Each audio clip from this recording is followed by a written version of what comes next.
Hello students, welcome back to the same platform begin then. आज हम अपने इस सेशन के अंदर स्पेशली फर्स्ट एड क्लास को, ठीक है, फर्स्ट एड क्लास को स्पेशली वेलकम करते हैं और आज की इस वीडियो से हम शुरू कर रहे हैं फर्स्ट ईयर में फिजिक्स को, ठीक है। तो स्टार्ट करते हैं with chapter number 3, that is motion.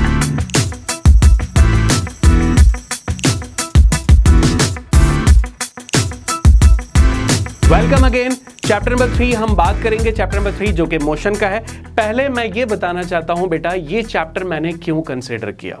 सबसे पहले हमने स्टार्ट ही चैप्टर नंबर 3 से क्यों किया। देखें, स्केलर्स एंड वेक्टर और मोशन हम कुछ ना कुछ मैट्रिक लेवल में भी पढ़ के आ चुके हैं। ऐसा नहीं है कि हमारे लिए ये चैप्टर नया है, बट ये चैप्टर काफ़ी लेंदी और काफ़ी डिटेल्ड है फर्स्ट ईयर के अंदर, ठीक है। दूसरी बात, इस चैप्टर में से कई न्यूमेरिकल्स ऐसे हैं जो बच्चों को बहुत कंफ्यूज कर रहे होते हैं, क्योंकि कई लॉज जो कि हम पहले भी पढ़ के आ चुके हैं, लेकिन यहाँ पर हम उसकी एप्लीकेशन से रिलेटेड कई ज़्यादा डिफरेंट सिचुएशंस के अंदर उनके न्यूमेरिकल्स बनाए जाते हैं जो कि आपके पास्ट ईयर्स में मौजूद हैं। तो इसलिए मुझे लगा कि यार ये थोड़ा लेंदी भी है और कॉम्प्लिकेटेड भी होता है बच्चों के लिए। तो अभी ज़रा फ्रेश है, साल का आगाज़ ही है, तो स्टार्ट कर लिया जाए चैप्टर नंबर 3, ठीक है। तो हम पहले उन चैप्टर्स को पहले कर लेते हैं जो कि इंपॉर्टेंट भी है पेपर के पॉइंट ऑफ व्यू, एग्जाम के पॉइंट ऑफ व्यू से, और लेंदी भी है, तो हमारा बर्डन कुछ कम हो जाएगा और इस तरह हमारा सिलेबस भी फ्लो में चलेगा। चलिए, चैप्टर नंबर 3 मोशन। देखो बेटा, सबसे पहली चीज हमें यह पता होना चाहिए कि इस चैप्टर का नाम मोशन क्यों रखा गया। मोशन को अगर मैं आसान अल्फाजों में कहूं तो आप लोग कहोगे कि बिल्कुल ठीक है सर, ऐसे ही कहा जाता है, यानी हम इसको क्या कहते हैं, हरकत। कोई भी बॉडी जब मूवमेंट कर रही होती है या हरकत में होती है तो हम उसे कंसिडर करते हैं कि वो स्टेट ऑफ मोशन की हालत में है। तो मैं ये लिख लेता हूं, change of position with time, ठीक है। यहां पर आपका द वर्ड मोशन क्लियर हो जाता है कि बॉडी की पोजीशन चेंज हो रही है टाइम की रेस्पेक्ट से, टाइम के अकॉर्डिंग, तो उसे हम कंसिडर करेंगे स्टेट ऑफ मोशन में। लेकिन यहां पर हमें सिर्फ मोशन को समझना जरूरी नहीं है, हमें इसके कंपैरेटिवली, ताकि हम स्टेट ऑफ मोशन को डिफरेंशिएट कर सकें कि दूसरी कौन सी स्टेट होती है। दूसरी स्टेट है आपके सामने, मैं यहां पर डिफरेंशिएट करवा देता हूं, रेस्ट एंड मोशन को, ठीक है, ताकि हमें फिर ये बात कभी भूले ना, इसका कॉन्सेप्ट हमें सही वे में क्लियर हो जाए कि यार रेस्ट और मोशन दोनों को समझने के बाद ही हमें सही वे में समझ में आ पाया कि मोशन असल में है क्या, ठीक है। देखो एग्जांपल लेते हैं, लेट्स टेक एन एग्जांपल। यहां पर हमारे पास ये एक ऑब्जेक्ट मौजूद है और इस ऑब्जेक्ट को मैं ए का नाम दे रहा हूं, ठीक है। ये एक पोजीशन पर यहां मौजूद है, यानी किसी ना किसी पोजीशन पर यहां मौजूद है, ठीक है। अब क्या होता है, जैसे जैसे टाइम गुजरता है तो हम ऑब्जर्व करते हैं कि ये अपनी पोजीशन में ही स्टक है, इसकी सराउंडिंग्स चेंज नहीं हो रही, जिससे हमें ये बात पता लगती है कि यार वाकई ये ऑब्जेक्ट अपनी पोजीशन पर है, क्योंकि टाइम तो गुजर रहा है लेकिन अपनी सराउंडिंग चेंज ना होने की वजह से हम उसे किस में कंसीडर करेंगे, स्टेट ऑफ रेस्ट की हालत में, ठीक है।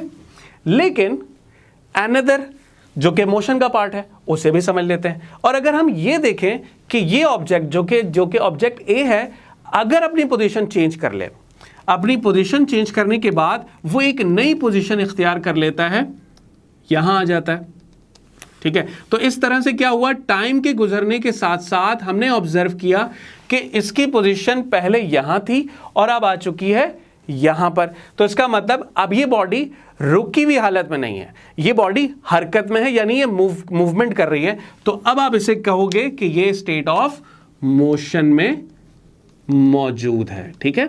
ये फर्क है दोनों का। और जब कोई बॉडी हरकत में होती है तो उसके बहुत सारे वेरिएबल्स आते हैं, यानी एज अ ऑब्जर्वर हम क्या क्या चीजें ऑब्जर्व करते हैं, जैसे क्या टाइम कंज्यूम किया इसने एक पोजीशन से दूसरी पोजीशन पर पहुंचने तक, ठीक है।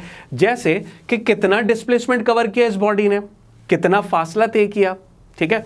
यही चीज कि बॉडी की एक्सेलरेशन क्या होगी, यानी कितनी एक्सेलरेशन के साथ ये पोजीशन इनिशियल पोजीशन से फाइनल पोजीशन तक आई, ठीक है। या फिर हम ये भी कह सकते हैं कि इसकी स्पीड या वेलोसिटी क्या होगी। तो आपने ये जो डिफरेंट वेरिएबल्स जिनके मैंने अभी नाम लिए, यानी डिस्प्लेसमेंट,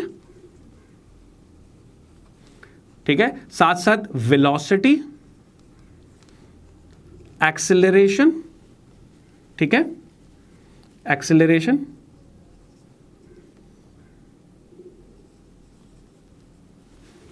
और फिर मैंने एक और चीज की बात की, टाइम, जिसकी मैंने स्टार्ट में भी बात की थी, टाइम।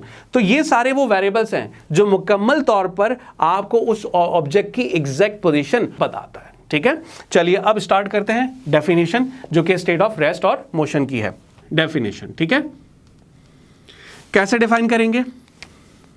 इफ अ बॉडी, अब जो हमने वहां एग्जाम्पल लेकर समझा था उसी चीज को हम यहां पर इन वर्ड्स लिख रहे हैं। If a body does not, हमने रेस्ट में क्या देखा था? Does not changes its position with respect to surroundings, ठीक है, then it is said to be in rest। क्या बताया? कुछ भी नहीं, जो चीज हमने समझी उसी चीज को मैंने यहां लिख लिया। एक ऑब्जेक्ट जो कि अपनी ही पोजीशन पर है, अपनी पोजीशन चेंज नहीं कर रहा, यानी उसकी सराउंडिंग्स चेंज नहीं हो रही, तो हम उसे कंसिडर करेंगे कि वो स्टेट ऑफ रेस्ट की हालत में है। अब इसको डिफाइन किया जाता है, if a body does not changes its position with respect to surrounding, surrounding की रेस्पेक्ट से। ठीक है, तो क्या होगा? इस तरह की बॉडी को जो कि अपनी पोजीशन में रहती है उसे हम नाम देते हैं, then it is said to be rest. ठीक है, चलो अब मोशन की बात करते हैं। मोशन को हमने कैसे ऑब्जर्व किया? यहां इस एग्जांपल के अंदर हमने ये देखा कि बॉडी ने अपनी पोजीशन चेंज कर दी क्योंकि उसके अराउंड सराउंडिंग्स चेंज हो गई। सराउंडिंग चेंज होने की वजह से वो एक नई पोजीशन में आ गई, यानी वो बॉडी हरकत में है या मोशन में है, तो उसे हमने नाम दे दिया कि वो किस स्टेट में होगी, स्टेट ऑफ मोशन के अंदर। अब इसे भी डिफाइन कर लेते हैं। क्या फर्क आएगा? क्या फर्क आएगा? Simple, as it is same definition रहेगी, बजाय डज नॉट लिखने के हम क्या लिखेंगे? चेंजेस। ठीक है, तो if a body changes its position with respect to surrounding, then it is said to be in motion। ठीक है, in state of motion भी लिख सकते हैं।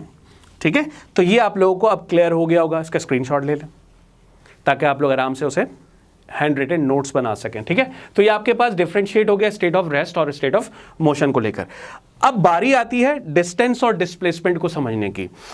जैसे डिस्टेंस को हम पाथ लेंथ भी कहते हैं और डिस्प्लेसमेंट को डिस्प्लेसमेंट का नाम ही दिया जाता है। इनकी हम बात करेंगे डिटेल नेक्स्ट लेक्चर के अंदर।